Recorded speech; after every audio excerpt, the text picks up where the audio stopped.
What's going on, guys? So, I lied to you. I apologize. I'll fess up right now. I spent the last 4 days basically just going to town on the 2JZ motor and did not film any of it. But here's the good news. Good news is we're going to get right into the cool shit, which is what you guys want to see anyway. It kind of dawned on me that going step by step by step, every single process of building this motor, there's a million videos like that. You guys, it's going to be boring to you. You don't need to see it. So, quite a few updates though. For one, we moved my G37 twin turbo build. It is out of the garage. Basically, I pushed it out, trailered it back to my house. It's back at my house now. But what I did do is I swapped. We went ahead and brought the SC over here.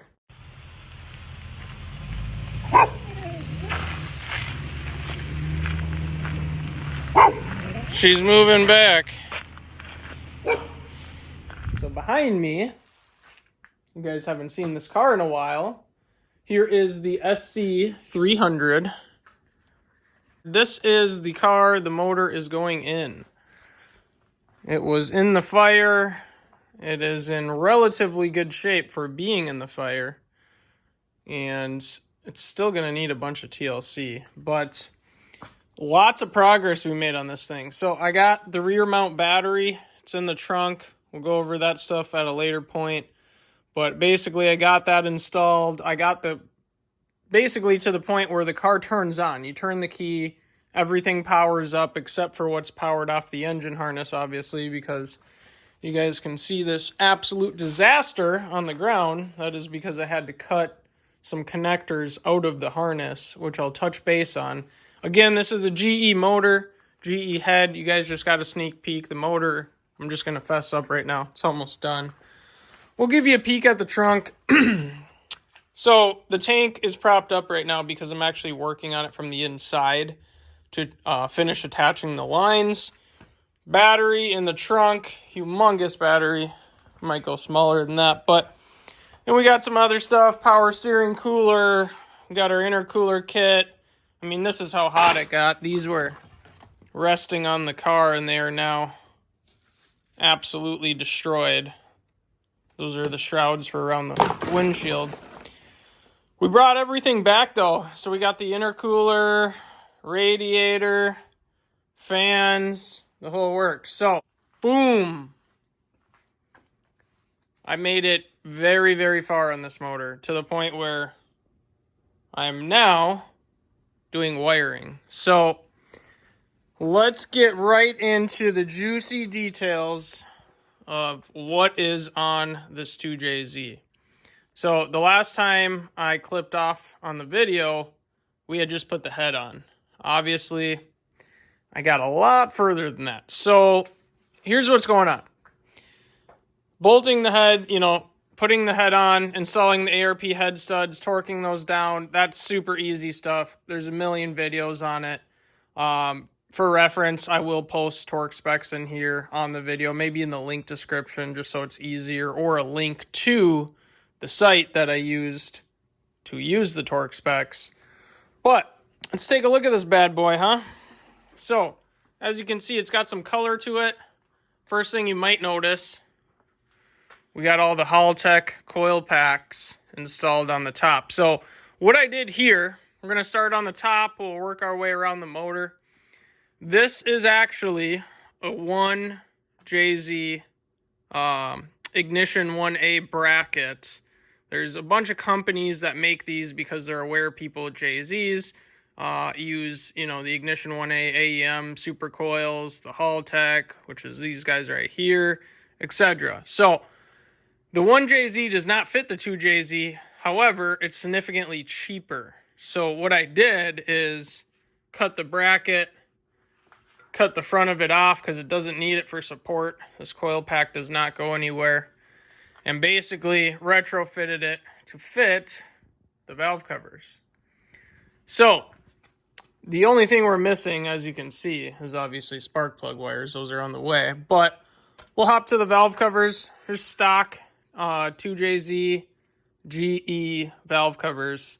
This is Raptor liner that I put over him. We are going to find out if Raptor liner can take the heat.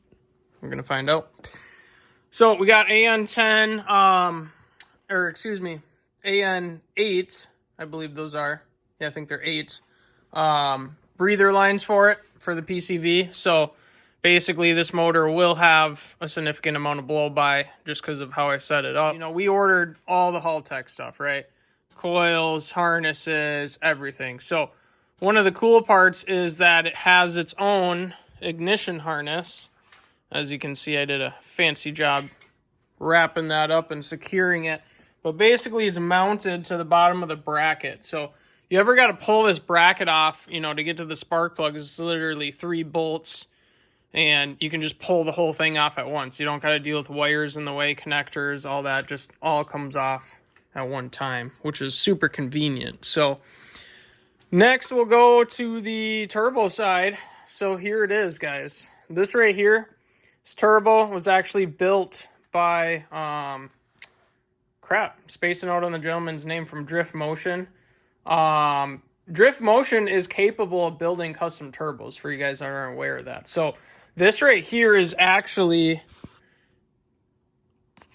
so if you guys see that, it's a precision CHRA ball bearing housing. This is a 6262 trim with a 0.9 AR on the back.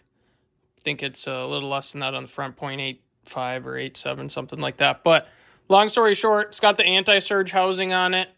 It's got the 90-degree kickout, which is what we need. I might have to clock this a different way. But basically what we were trying to do is make this return line be able to not have any hard bends or kinks. This is all insulated and heat wrapped. I did my own job on the shields. So bolted to the actual spots that they give you on the manifold to bolt it to. And then you'll see the screws, because this is actually a dual layer.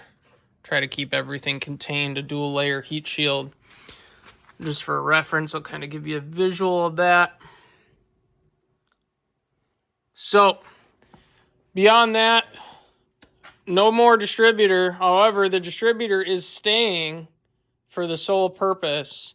We're going to use that for our trigger. So this is an interesting one to wire into the Haltech harness, but I did find on Haltech's website exactly how that is done. Got our nice little cover on the front of it.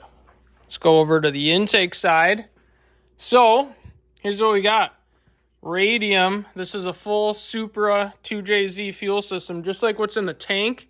Check out my video. I believe I'm the first one to get a radium hat, triple hanger hat, installed in that SC300, SC400 fuel tank.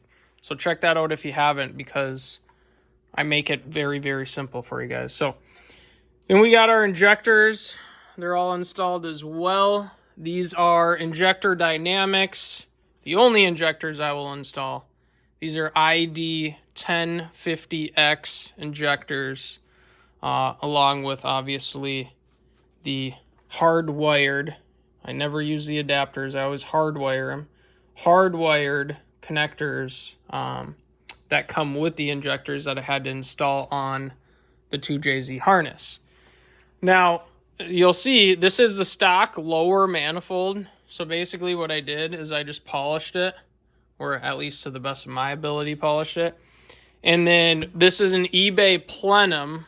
Okay, now this is like your, I think it was like $300 and some. It's actually a pretty decent sized plenum. And look at these welds. I mean, they're not bad. Like whoever built this actually kind of knew what they were doing. We also got big, huge 90 millimeter throttle body on the front of it. We got our throttle position sensor already plugged in, already installed. We got the extended throttle cable on the way. So this should be pretty sweet.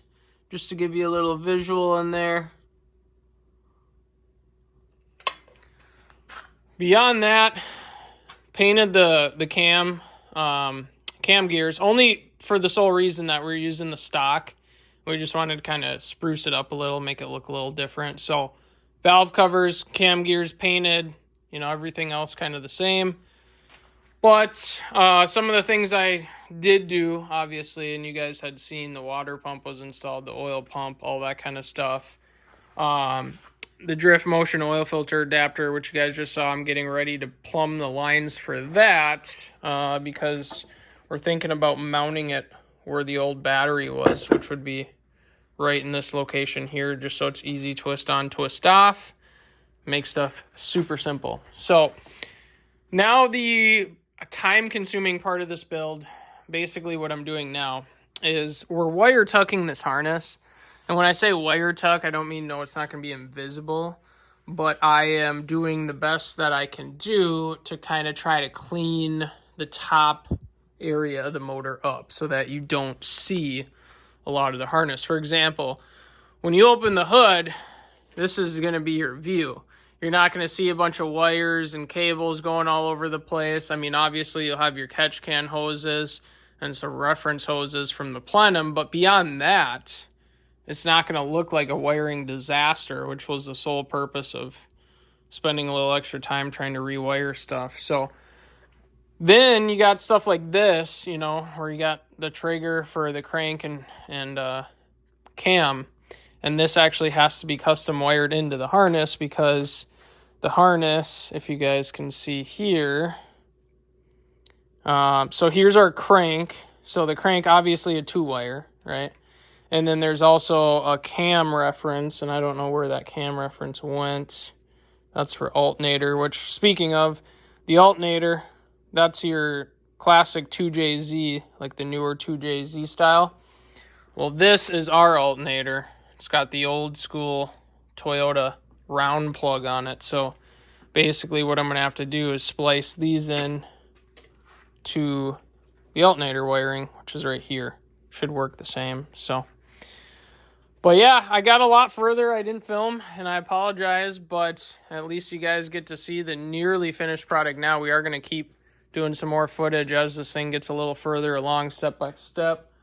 The next thing that I'm doing once I get this wiring handled is we are actually picking up the transmission, which you guys haven't even seen, this badass transmission that's going in this car. But the transmission we're actually picking up tomorrow, bringing it here. I'm going to get that installed. When I'm done with the motor, transmission's getting installed. The cherry picker is picking both of them up. We're setting it in there. We're going to be rocking and rolling. So just wanted to give you guys an update on where we're at now. That footage will not be part of this video, but wanted to show you guys kind of what the finished product's going to look like.